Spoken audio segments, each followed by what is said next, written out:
तो भले ही एसआईआर को लेकर सियासी तीर खूब चले हैं और चल रहे हैं, अगर इसको हटाकर दूसरे नजरिए से चीजों को देखा जाए तो एसआईआर कुछ मायनों में अलादीन का चिराग साबित हो रहा है। मंदसौर की कहानी हमने आपको दिखाई, 22 साल बाद बेटा परिवार से मिल गया।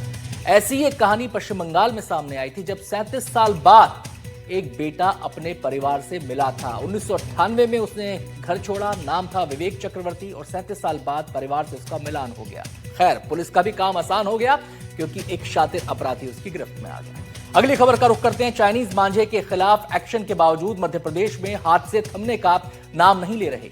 गुरुवार को भी मध्य प्रदेश के कई इलाकों से मांझे से घायल होने की खबर आई, लेकिन सवाल यह है कि जब प्रशासन कार्रवाई कर रहा है तो फिर यह चाइनीज मांझा आ कहां से रहा है।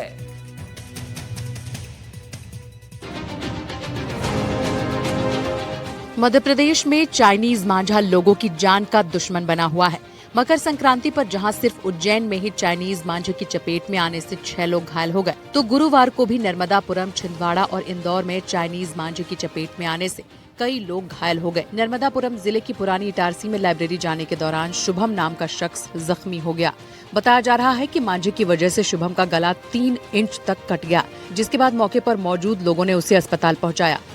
मेरे भाई के साथ ये घटना हुई कि जब वो घर से अपने लाइब्रेरी के लिए जा रहा था, जब बजरंग पांडव के सामने उसका गले में मांझा फंसा और उसका गला कट गया और उसका एक्सीडेंट हो गया। तो उसको अस्पताल कौन लेके आया? उसको अस्पताल उनके लाइब्रेरी के जो मित्र हैं वो लेके आए हैं। 26 साल के हैं वो, और उनका मांझे से कटना बताया जा रहा है। गले के बाएं साइड में उनका कटा हुआ है, कम से कम 6 सेंटीमीटर का कटाव है। वो नॉर्मली है। अभी पेशेंट उनका प्राथमिक उपचार कर दिया गया है यहाँ पे, और बड़े चिकित्सक को भी इन्फॉर्म कर दिया गया है। वो आके अभी मरीज को देखेंगे। छिंदवाड़ा में भी एक बच्ची चाइनीज मांझे का शिकार हो गई। मांझे से बच्ची का गला कट गया, जिसे इलाज के लिए नागपुर रेफर कर दिया गया है। उधर छिंदवाड़ा के सांसद विवेक बंटी साहू ने बच्ची के पिता से बात कर मदद का भरोसा दिया। बात इंदौर की करें तो यहाँ चाइनीज मांझे का कुछ ज्यादा ही कहर देखने को मिल रहा है। इंसानों के साथ साथ पशु पक्षी भी चाइनीज मांझे के शिकार हो रहे हैं। इंदौर में ऐसा ही एक वीडियो सामने आया है, जहाँ चाइनीज मांझे की डोर में एक कबूतर फंस गया, जिसे वहाँ मौजूद पुलिसकर्मी ने बचाया। हालांकि मकर संक्रांति के दूसरे दिन भी पुलिस ने कई इलाकों में दबिश दी और चाइनीज डोर के खिलाफ कार्रवाई की। धार में पुलिस ने चाइनीज मांझे से पतंगबाजी करते 3 युवकों को गिरफ्तार किया। इस दौरान पुलिस ने लोगों से चाइनीज मांझे का इस्तेमाल न करने की अपील की। वहीं पुलिस ने सतना में भी चाइनीज मांझे को लेकर बड़ी कार्रवाई करते हुए 15 से ज्यादा दुकानों पर छापेमारी की। शहर के 11 दुकानदारों के खिलाफ एफआईआर दर्ज की गई। नई बस्ती में 5 दुकानों से 27 रोल भी जब्त किए गए। लेकिन सवाल ये है कि लगातार कार्रवाई के बाद भी कौन लोग हैं जो धड़ल्ले से चाइनीज मांझा बेचकर लोगों की जान से खिलवाड़ कर रहे हैं। Bureau report, NDTV.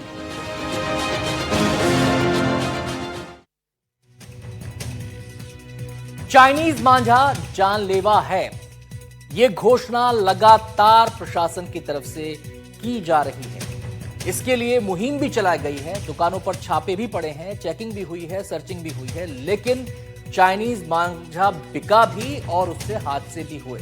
बहुत लंबी फहरिस्त है चाइनीज मांझे से जुड़े हादसों की, लेकिन हम थोड़ा सा स्क्वीज करके आपको बता रहे हैं कि एक सप्ताह में हादसे हुए कितने। शुरुआत करते हैं 14 जनवरी से।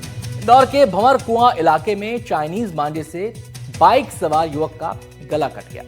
14 जनवरी की ही बात है। इंदौर के नंदा नगर निवासी बुजुर्ग महेश सोनी के गले में चाइनीज मांझा फंस गया, जिससे उन्हें चोट आई।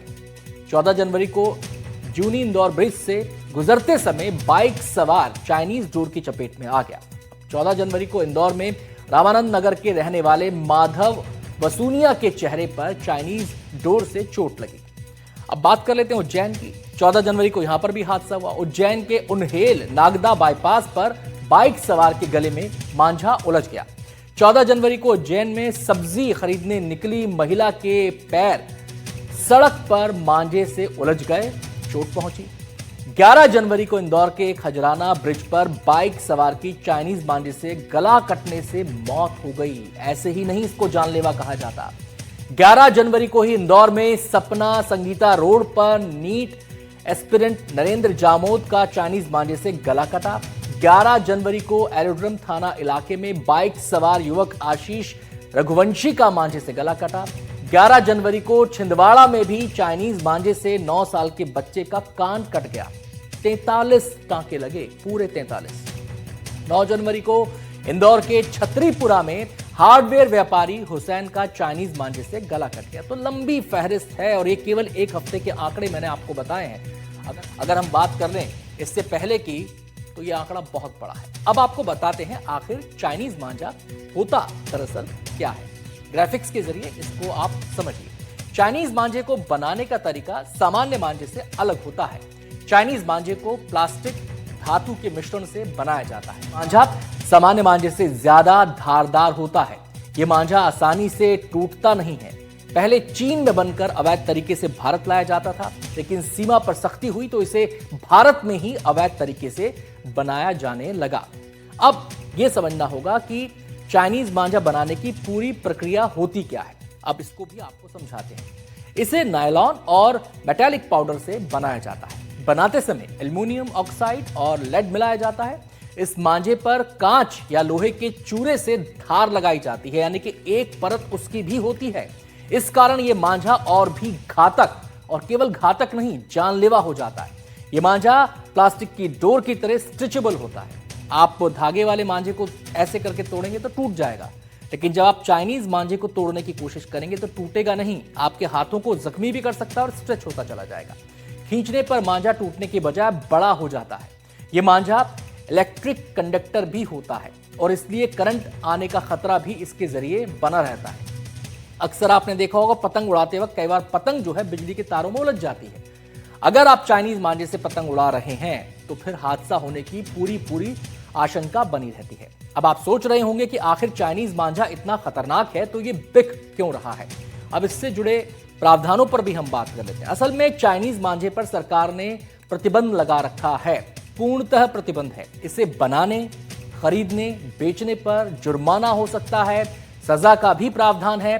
पकड़े जाने पर 5 साल तक की सजा और 1 लाख तक का जुर्माना हो सकता है। तो ये है पूरा लब्बो लुबाब चाइनीज मांझे से जुड़ा हुआ। हाथ से रुक नहीं रहे हैं। कोशिश पूरी है कि चाइनीज मांझा मार्केट में ना बिके, लोग इसका इस्तेमाल ना करें, लेकिन अभी भी ऐसा हो रहा है। उसका नतीजा हादसों की शक्ल में सामने आ रहा है। अगली खबर का रुख करते हैं। खबर भोपाल से जुड़ी है। भोपाल में